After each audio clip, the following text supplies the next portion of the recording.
I had once been Adrian's most docile wife, surrendering my career to become the perfect accessory draped on his arm. Whenever he staggered home from late-night schmoozing, I waited in the living room, simmering sober-up broth, house slippers warmed and waiting. His friends teased that he'd married a live-in maid. He only shrugged. She enjoys doing this stuff. Then I found the diamond earring that wasn't mine on his study desk and heard him murmur another woman's name in a drunken haze. That night I left the foyer light off and let the sober-up broth go cold. When I slid the divorce papers across the table, he signed without looking up. Without me, where exactly will you go? Later, my startup design house won the industry's top prize. On awards night he blocked my car, soaked to the bone, voice ragged, "Come home, please?" I traced the pale band on my ring finger and murmured to James, "Casey, kindly drive around, I don't know this man." The wall clock's hands fused into a glacial angle at 2 a.m. The motion sensor bulb in the foyer bleached a small, silent halo, a spotlight marooning Lila on an empty stage. She sat on the shoe bench, spine as stiff as a flower long severed from water yet refusing to wilt.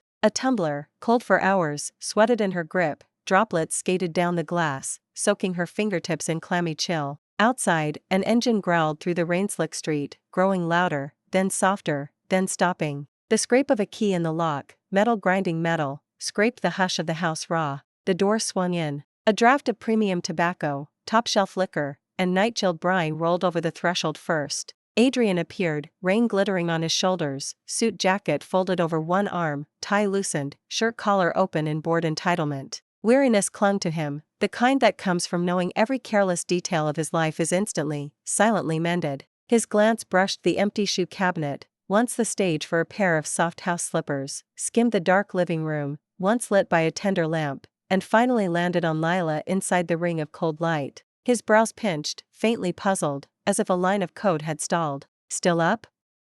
The aftertaste of scotch rasped in his voice, neither warm nor curious, merely acknowledging a glitch. He lifted his arm, expecting the jacket to vanish. When it didn't, he hung it himself, bumping a decorative vase that thudded softly against thick carpet. He traded his shoes for house slippers and headed to the kitchen, yanking the fridge open. Labeled containers, her neat script on every lid, glinted like obedient soldiers. He pulled out a bottle of ice water, gulped, throat working, then hissed as the cold hit his stomach. His frown deepened. "Where's the sober-up broth?"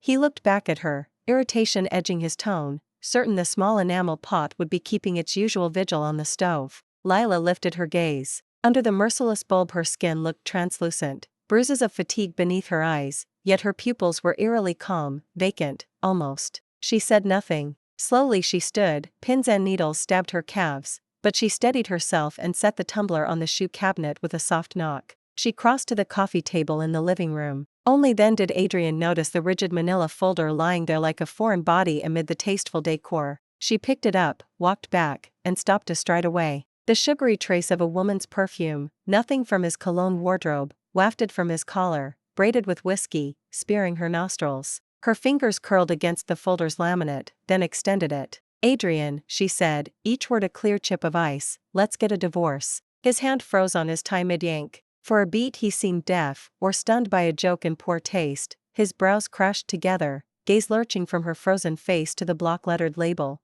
"Divorce Papers," bold and blunt. The refrigerator motor kicked in, a low growl underscoring the hush. A short, incredulous laugh cracked his throat. He bypassed her, dropped onto the sofa, and let his head fall back against the cushion. When he looked at her again, only bottomless fatigue and detachment remained. "Lila," he said, slow and patronizing, "Taylor?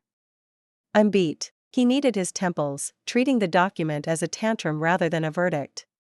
"Because I missed dinner? Or the art fair last weekend?" His sigh was a blade. "I told you the acquisition is eating my calendar. You've always been reasonable, why start this now?" Reasonable, code for invisible, pliant, self-erasing. She had once taken pride in the word, tonight it tasted like ashes. "I'm not throwing a tantrum," she answered, voice feather-light yet razor-sharp. "My attorney drafted it. Look it over. I don't want the house, the cars. Split the savings. If you feel charitable, I'll take even less. I only want what's mine." Something in her steadiness scraped his nerves raw. "What's yours?" he echoed, incredulous. "Lila, be serious. For 5 years everything you've touched has sterling money on it. Without me, where do you go? What do you do? Back to some backwater?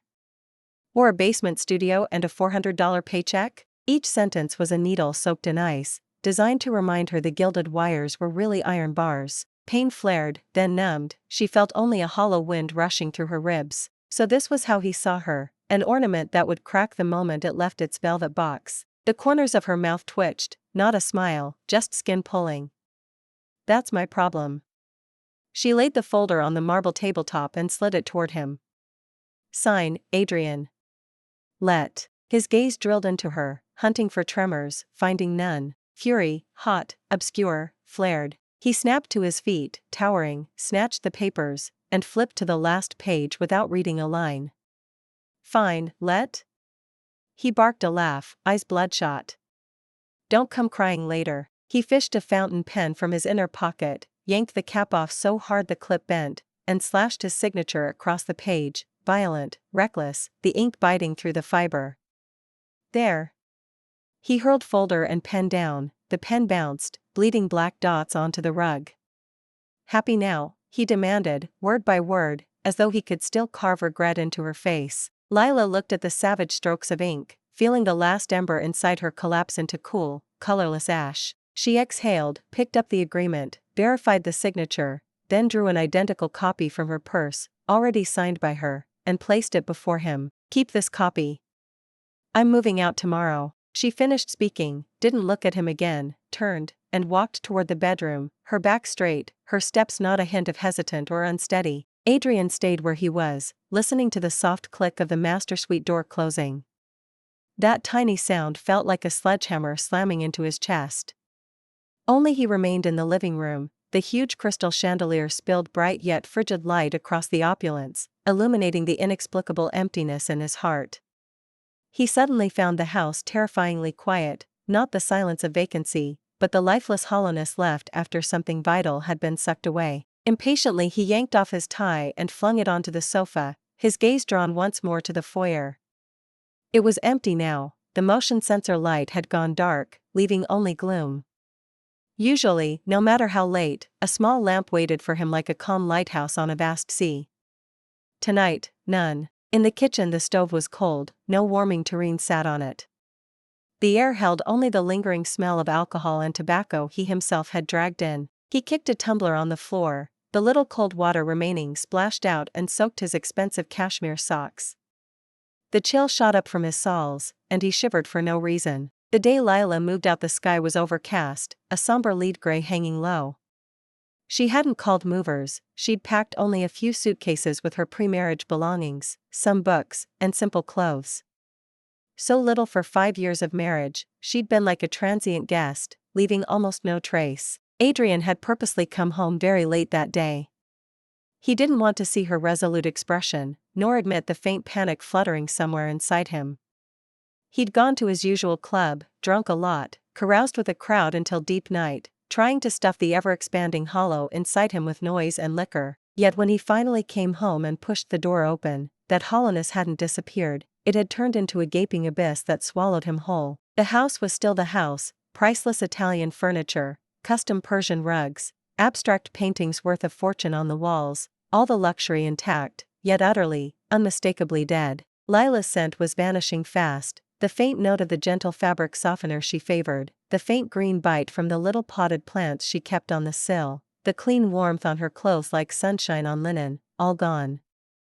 In their place hovered a wide, cold, raw smell of building materials and unoccupied space. Adrian stood in the middle of the living room, looking around. Too neat, so neat it was almost severe, like a sample suite in an upscale hotel, devoid of any hint of hearth or humanity. The fashion magazines she used to leave on the coffee table had disappeared, the cashmere throw she liked to curl under still lay folded in the sofa corner, perfectly aligned, never again to be tugged loose around her shoulders. On the sideboard the earthenware vase she'd found in a flea market, once derided by him as not up to par, together with the fresh flowers she replaced every week, was gone. As though possessed he walked into the master suite. In the wardrobe his rows of costly suits, shirts, ties hung with impeccable order, occupying most of the space. Her side was mostly empty, only a few flashy evening gowns he'd bought her, gowns she'd scarcely worn, hung there like faded costumes. On the vanity more than half the jars and bottles were missing, several open jewelry boxes gaped, holding nothing. The surface gleamed coldly, not a single fallen hair. The bed was made hotel-tight, impersonal. He remembered she slept restlessly. By morning the quilt was always a tangle, pillows sometimes on the floor. On the rare mornings he woke early he used to frown at her unruly sleeping face, thinking it far too ungraceful for Mrs. Sterling. Now that overly neat bed looked alien, even glaring, he went to the study. On the desk corner where she used to keep a tiny succulent, claiming it blocked radiation though to him it was useless, there was now only a faint circular water stain. On the bookshelf, beside his rows of leather-bound professional volumes and business classics, the slim fashion design, gardening, and essay collections that had been interspersed among them were gone, leaving a gap like a missing tooth, ugly and bare. Throughout the house her absence shouted louder than any presence. That absence reminded him in silence, someone had once filled every corner of this space with minute care, making it soft, warm, alive. Now she had stripped it all away, cleanly, completely, leaving not a scrap behind. Adrian's chest felt tight, as if something were stuck there, unable to rise or sink. He went to the liquor cabinet, poured himself a large whiskey, and tossed it back. The burn tore down his gullet but could not dispel the unease thickening in his heart. He sat on the cold leather sofa, phone in hand, fingertip hovering over Lila, hesitating a long time, but in the end he didn't press. What could he say? Ask if she'd reached her new place? Ask if she was settled? It was absurd, it broke the rules they'd long established, it didn't fit the unbothered attitude he was supposed to maintain. He was merely her Adrian, the husband accustomed to her devotion, taking her love as given, sometimes annoyed that she wasn't interesting enough. He'd never imagined that one day this background figure would turn and walk away, tearing the entire backdrop with her, leaving him a stage so foreign, so cold. That night Adrian tossed and turned in the vast, heart-poundingly empty house. Alcohol brought no drowsiness, instead his nerves sharpened. He listened to the monotonous hum of the central air, and for the first time felt how enormous, how vacant, how quiet the place was, quiet enough to hear his own blood flow, to hear his heart beat, slow and heavy, thud after thud, wrapped in a panic he refused to examine. At first Adrian told himself it was only unfamiliarity, like switching from right hand to left, a temporary clumsiness. Lila's departure, he insisted, was a minor variable in an equation he could solve. With his resources he would adapt quickly, perhaps even discover that without trivial fetters life became more efficient, freer. He hired a cleaning service. The house regained absolute order, even more immaculate than when Lila kept it. Yet that order was dead, bloodless. The cleaner didn't notice when his favorite beans ran low, didn't silently bring a glass of warm milk when he burned the midnight oil, didn't take out and air the coats he'd need when the seasons shifted. He began filling every hour with galas, receptions, business talks. He was still the dazzling Mr. Sterling, young and formidable, the man everyone courted and many women secretly coveted. A female executive from a partner company slid a hotel key card toward him under cover of laughter. A socialite he'd just met at a cocktail traced her fingertip across the back of his hand under the pretext of asking advice. Even previously vague rumored confidants seemed to circle more actively. Before, he might have played along, might have taken such things as the natural perks of a successful man. He'd thought this was the freedom and color he wanted. Now, when those meticulously made-up faces leaned close, when cloying perfume wrapped around him, when direct or veiled propositions came, he felt not the thrill of conquest nor the flutter of flirtation, but a nameless irritation, bordering on weariness. He caught himself comparing the natural curve of their smiles, the depth in their conversation, whether beneath their costly perfume there might be that clean warmth like sun-dried cloth. Nothing. None of them had it. They were like exquisite dolls in a display window, perfect yet sealed behind cold glass. Their eyes inventoried his status, his wealth, his face, tabulating investment and return. None would, when he was drunk, press cool fingers to his throbbing temples. None remembered his picky stomach disliked too much black pepper. None, when he occasionally showed fatigue, simply sat nearby and wordlessly handed him a glass of water at the right temperature. Once, a woman he somewhat liked, equally pedigreed, invited him to dinner at a Michelin-starred restaurant. The ambience was romantic, the food flawless, her homework evident as she steered conversation toward his interests. Yet when she spoke of a famous painting at a recent auction and hinted she could accompany him to bid, Adrian's mind slid away. He remembered Lila dragging him to a charity art fair by an unknown painter. Tickets were $50 each. The technique was raw, the themes plain, but he remembered sunlight flooding the afternoon, her eyes shining as she stood before a canvas of sun-drenched cornfields and whispered, "Look, that kind of life, no money can buy it." He'd thought her naive, now the memory was razor-sharp, even the fine down on her cheek aglow. Right now, across from him, the woman's carefully painted red lips opened and closed, speaking of investments in the millions and of refined taste, yet he found it all insipid, unable to muster the slightest interest. He was slipping more and more often. Leaving in the morning, he would instinctively look toward the mirror in the foyer. Lila used to stand there, straightening his tie or collar one last time, murmuring, "Rain this afternoon, take an umbrella." Now the mirror was empty, and several times he forgot the umbrella, caught in sudden downpours that left him drenched and disheveled. Important meeting files he clearly remembered bringing to the car vanished the moment he needed them. Furious, he phoned the villa to berate the part-time cleaner. The man quavered that he had seen nothing. In the end, Adrian found the folder buried in a junk drawer in the study, a thin layer of dust on top. Before, Lila would have sorted every sheet days earlier and left them in the most obvious spot on the desk. His stomach trouble flared without warning. Several consecutive days of overtime, irregular meals, and fiery liquor at banquets combined until, deep one night, a stabbing pain woke him. He curled up on the cold, sprawling bed, cold sweat soaking his pajamas. Clenching his teeth, he reached for the nightstand. There used to be warm water and antacid waiting. Now there was only a stark, angular lamp and an empty drawer. The pain and the sense of utter abandonment washed over him like a tide. Struggling, he called his assistant, his voice so hoarse he could barely speak. The minutes until help arrived stretched into eternities.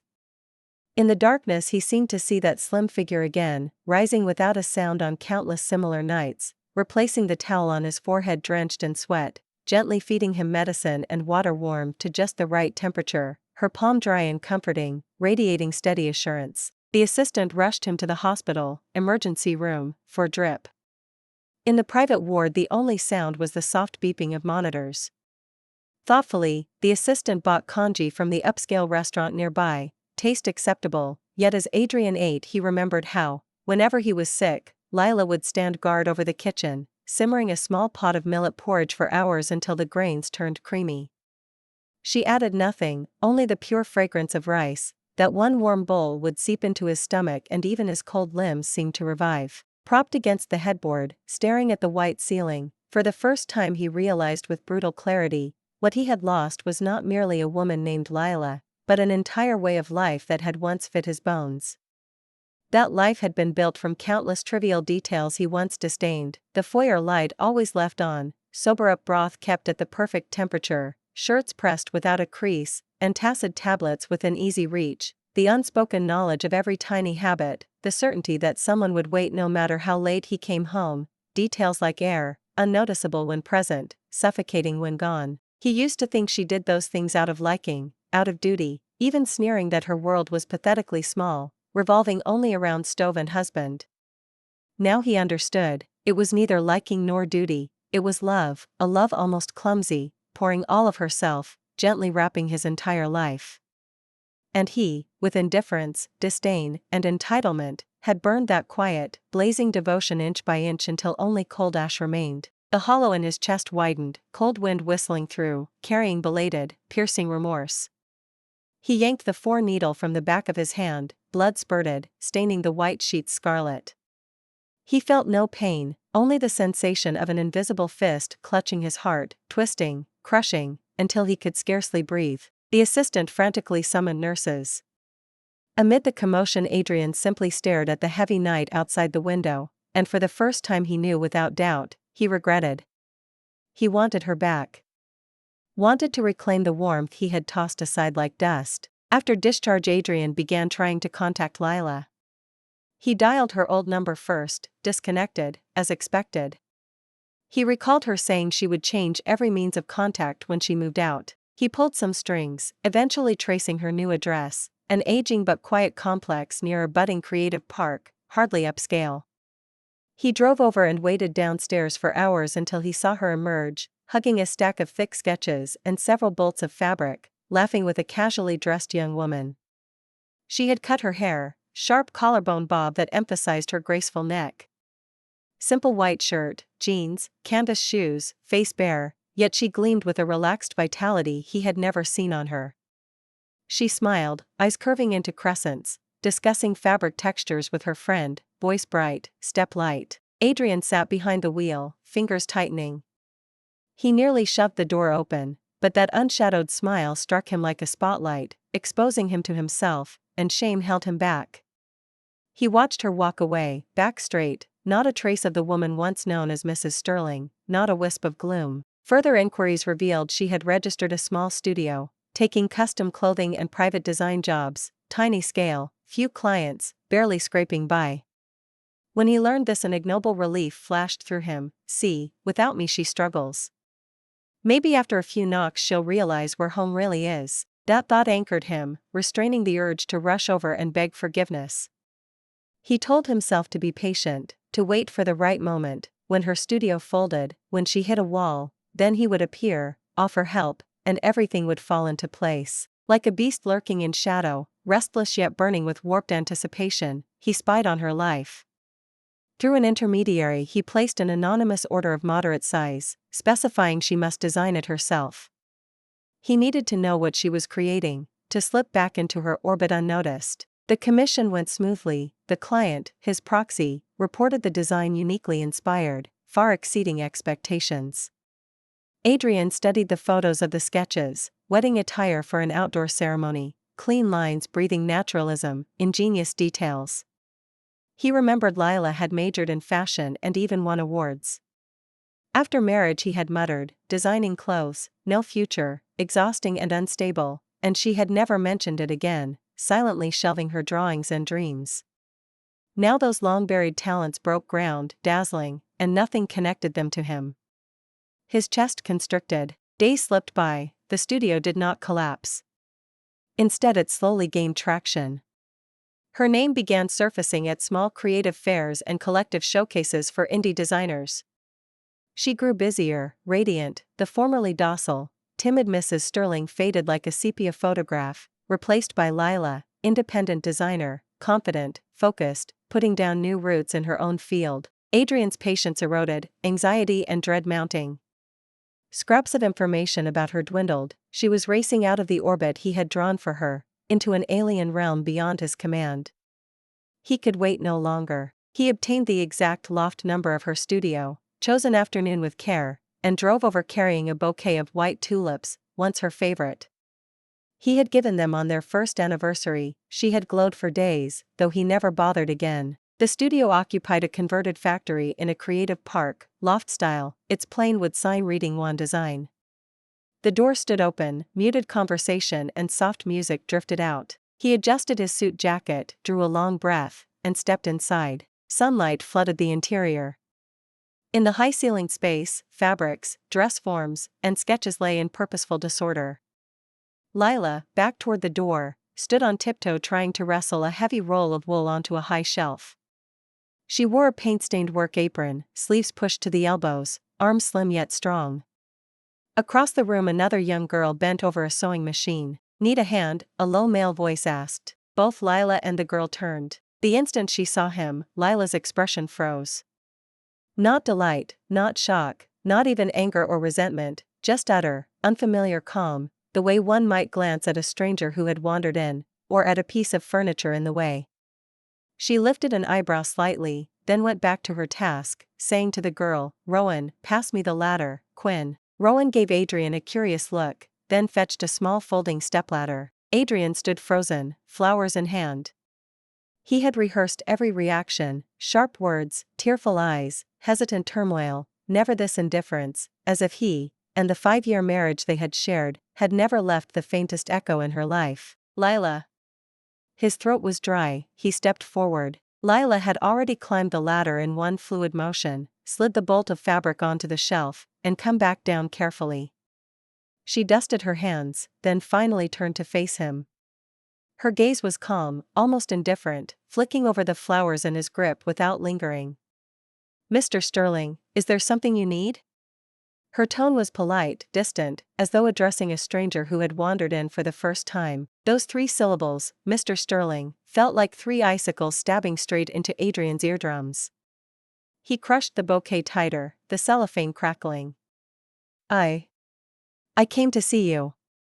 1,000 sentences jammed in his chest, only that one pale line squeezed out. "Oh, Quinn." Lila inclined her head, making no move to take the flowers and no offer of a seat. "As you can see, I'm fine, and busy. If there's nothing else." She glanced at the cheap digital watch on her wrist. "I have a client coming for a fitting in 30 minutes. The dismissal was clear and effortless. The composure on Adrian's face cracked clean through. He stared at her cool eyes, at the unfamiliar blotches of pigment on her apron, at how comfortably she moved through this cluttered, unserious studio, and a turbulent mix of defeat, resentment, and panic surged to his skull. "Lila, do you have to do this?" His voice rose, edged with raw restlessness. "Talk to me, really talk. I know I neglected you, I was wrong, Mr. Sterling," Lila cut in, voice still level yet edged with unquestionable finality, "I believe we've nothing left to discuss. The agreement is signed and effective. Let the past stay past." She even curved her lips in a textbook social smile, polished, glacial, zero warmth. "My life is simple now. I do what I love, it's nice. And I wish you all the best." She turned away before he could answer, walked back to her work table, and, lowering her voice, began explaining a pattern correction to Rowan, who had drifted over. Her profile looked absorbed, serene. The little episode might have been a breeze brushing her ear. Adrian remained motionless, the expensive tulip suddenly the most ridiculous prop in the world. Sunlight poured through the tall windows, turning drifting dust motes into tiny searchlights, drawing a bright, unmistakable line between his world and hers. He was immaculate in his suit, flowers in hand, yet looked like a clown who'd strayed onto foreign soil. She, in plain clothes flecked with dust, stood sovereign in her own kingdom, self-possessed and quietly radiant. In the end he said nothing more. He set the bouquet on an unused crate by the door and walked out. The afternoon glare stabbed his eyes as he stepped into the street. Inside the car he sat for a long time without starting the engine, staring at the open studio door. From inside drifted her clear laugh and the steady clatter of sewing machines. Those sounds once filled his home, he had never truly listened. Now, separated by distance, it felt like eavesdropping on a party to which he wasn't invited. The hollow in his chest held into a vast, frozen abyss. He realized, with blistering clarity, that he might really have lost her, not a temporary walkout, not a lover's sulk, but forever lost the Lila who once saw no one but him. That humiliation in the studio poured over him like ice water, yet the last embers of a winner's arrogance, and the belated, raging obsession, refused to die. Twisted by despair, they flared into a fiercer vow: he would reclaim her, whatever the cost. He grew more proactive. No content with distant glimpses, he tried, by every means, to help her, aka prove himself. He casually recommended one design to a few friends in fashion, hinting they toss her some orders. They agreed out of courtesy. But Lila either politely declined or, once she sensed Adrian's hand, firmly ended the collaboration, even when it meant losing solid income. Once, a client he'd briefed deliberately bargained down and tacked on harsh revision demands. Hearing of it, Adrian thought his moment had come. He strong-armed the client behind the scenes, settled the dispute, then rang Lila as if by chance. "I heard your order hit a snag? I know people there, fixed it." Lila, freelancing is tough, sometimes. On the other end she went silent for 2 seconds, then answered clearly, "Mr. Sterling, Quinn for the gesture. But this is my job, Taylor, rough patches included, I handle myself. Please don't interfere again." No anger, just an immutable boundary, then the click of disconnection. Adrian held the dead phone, standing at his office's floor-to-ceiling windows, watching the traffic thread below, feeling impotent for the first time. It was like punching cotton, no, like striking mirror-smooth ice. She unscathed, only his own chill humiliation reflected back. He tried soft approaches too. Through proxies he learned her tastes and anonymously shipped pricey art supplies, out-of-print design tomes, even a long-disbanded band signed demo she had loved in college. Every parcel came back unopened, tagged with a printed slip, "Appreciate the thought, but the gifts are too valuable. Regretfully returned, please desist." He was a caged beast hurling himself against the transparent, unbreakable wall she had rebuilt, exhausting every trick yet failing to pry the smallest crack. She locked him out of her new life with gentle, steely resolve. What tortured Adrian more was watching, from every indirect channel, Lila flourish in ways he had never imagined. One Design was no longer a pocket studio. Lila and two like-minded designers launched an independent label focused on sustainable fabrics and modern interpretations of Eastern aesthetics. Their debut presentation, held in a converted abandoned library, invited few press, yet the concept and craftsmanship rippled through the industry. Through connections Adrian obtained an internal video. He saw Lila at the stripped-down runway's end in a black gown that fused ink wash motifs with precise tailoring, thanking the sparse audience under spotlights. Her eyes shone steady, her voice carried understanding and passion for every piece.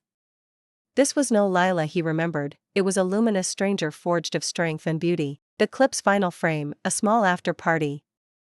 In a corner Lila, wineglass in hand, talked softly with a relaxed, scholarly man, both smiled easily. The man reached out, tucking a stray strand of hair behind her ear. Lila tilted her head, smiling, unflinching. Adrian froze the frame, zoomed. The man's face blurred, yet clearly no one from his circles. A stab, jealousy and panic, clamped his lungs. That place, that casual intimacy, should have been his. He had thrown it away. He slammed the screen shut, the office sank into dead silence. He slumped back, stomach cramping again. His longing for her had long ceased to be about saving the marriage, it had warped into a visceral possessiveness. He could not bear her thriving without him, could not bear her brilliance lighting for anyone else, could not bear any new warmth inching into her life to replace him. Sleep deserted him. Nights became cycles of closing his eyes only to meet her composed final stare, her confident silhouette under lights, the stranger's fingers brushing her hair. He grew volatile, raging over trifles at work until even his most capable assistant tiptoed around him. He declined unnecessary dinners, yet after work drove repeatedly past her studio or her new apartment building, staring at the lit window, chain-smoking into the small hours. He was a wounded animal lost in a desert, the oasis in sight but no path leading there, only circling in fevered futility, scorched by despair and jealousy. The moment Lila appeared next to the Golden Thimble International Emerging Designer Grand Prize in a finance site headline, instantly scooped up by fashion and art outlets, Adrian was in the middle of signing a pivotal cross-border acquisition at a chandeliered hotel ballroom. Mid-toast, an aide murmured him toward his phone. The push notification headline glared, Chinese designer Lila Golden Thimble top prize, Eastern aesthetics stun global stage. Two photos below, one of her on the podium in a moon-white gown inspired by Song Dynasty crackled porcelain, trophy in hand, smiling, every line serene, the other a backstage snapshot amid reporters, her chatting with the jury chairman, a revered silver-haired French master, poised and at ease. The champagne flute in Adrian's hand trembled almost imperceptibly, the golden liquid shivering into the faintest ripples. Around him, congratulations and flattery from partners droned like static, muffled as though they were trapped on the far side of thick glass. His gaze was riveted to the familiar yet foreign figure on the phone screen, the golden thimble. In college she had spoken of it countless times, eyes sparkling as she called it the Oscars of design, the highest badge in the temple of her dreams. He had always cut her off, spitting words like empty fame and impractical, dismissing her as a fantasist. Yet now she had actually climbed onto the stage he once sneered at, a height that now forced him to lift his chin just to see. In the photo she was breathtaking, a radiance fed from within by dreams and achievement, so dazzling it hurt his eyes. She was no longer the docile, silent shadow in his mansion, nor the haggard ex-wife he could survey with a tinge of contempt while she toiled in a cramped studio. She was the Golden Thimble laureate, the target of every camera, a rising star on the international design scene. The distance between them was no longer a few blocks his car could cover, it was the gap between heaven and mud, an abyss. A panic he had never known, mixed with crushing loss and piercing regret, swept over him like a tsunami. All his previous attempts to win her back looked laughably puny beside her triumph. The help and Jamie he believed he offered probably didn't even register as dust to her. The ceremony was held in Paris. Adrian cancelled every remaining appointment, secured a visa overnight, and booked the earliest flight. He had no plan, no script. Perhaps he only wanted to see for himself what she looked like on a world-class podium. Perhaps he simply could not bear for her brightest hour to pass without forcing it to bear his footprint. Perhaps the fear clawing at him, fear of having lost her, drove him like a drowning man lunging for a last straw. He landed after the official post-award dinner. Scraps in the press suggested the winners and guests would move on to a private after-party at an arts club on the Seine. Paris at night in the rain, lights blurred, the damp air laced with coffee and lazy romance. Adrian noticed none of it. Still in the rumpled business suit he had no time to change, rain spiking his hair against his forehead, he stood in the shadow of a corner opposite the club, rigid as stone. He waited while glamorously dressed celebrities arrived and departed. Near midnight the entrance stirred again. A cluster of people came out in high spirits. There, at the center, was Lila. She had traded her ceremonial gown for a sleek black velvet dress and a crisp ecru trench, her long hair loosely pinned, the elegant line of her neck exposed. A tired but luminous smile curved her lips as she shook hands with a stylish elderly gentleman. Congratulations and laughter in half a dozen languages floated around her, flashes popped. Adrian's heart slammed against his ribs, blood rushing to his head. Unable to hold back, he burst from the shadows, ignoring the traffic.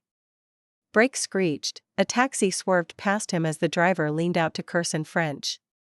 Adrian staggered yet never looked away. Lila, he rasped, the word raw and cracked in the rainy night. The group fell silent for a beat, every eye turning to the disheveled intruder. Lila looked over. Through yards of drizzle and glittering light, Adrian read her expression in an instant, surprise flickering for half a second, then sinking into fathomless calm, tinged with open weariness, as if he were debris to be avoided. Her companions, including the elderly gentleman, glanced at each other in confusion and caution.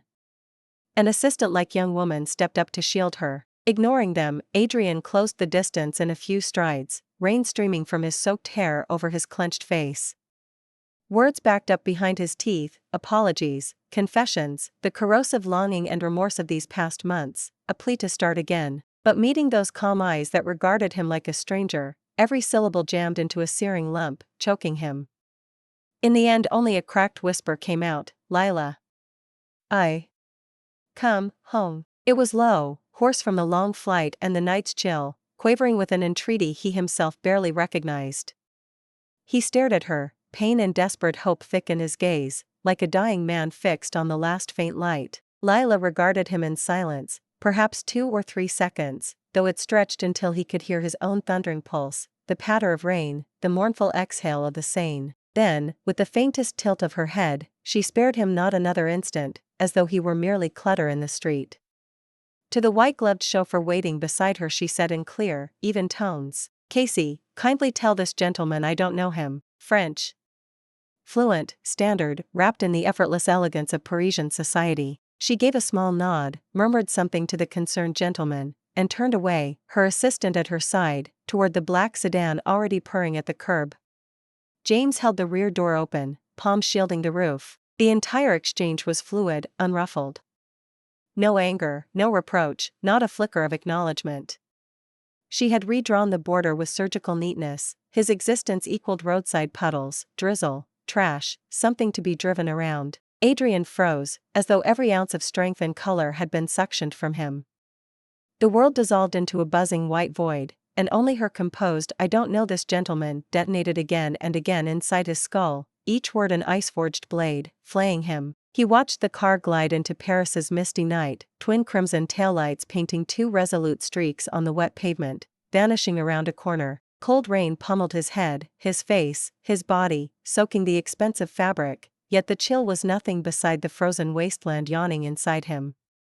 He stood motionless, staring after the vanished car, Avery, until a hesitant doorman approached to ask in French if he needed help. Snapping back to awareness, he staggered 1 step, spine hitting the frigid stone wall. Slowly, mechanically, he slid down, arms folding over his head, face buried in his knees. His broad shoulders shook violently, stifled, ragged sobs mingling with the drizzle, drifting down the deserted street. Far away, riverboat lights shimmered over the Seine, kaleidoscopic dreams reflected in the water, gorgeous, remote. That brilliance had nothing to do with him, the romance had nothing to do with him, the entire living world seemed to have nothing to do with him. He had once owned a genuine heart, and tossed it aside like a worn shoe. Now he no longer even possessed the right to lift his gaze toward the light it cast. The rain came down harder. Thanks for listening to today's story. On a scale of 1 to 10, how would you rate it? If you enjoyed this video, please like and share it with friends. We look forward to hearing your thoughts in the comments. Don't forget to subscribe for more gripping stories. See you next time.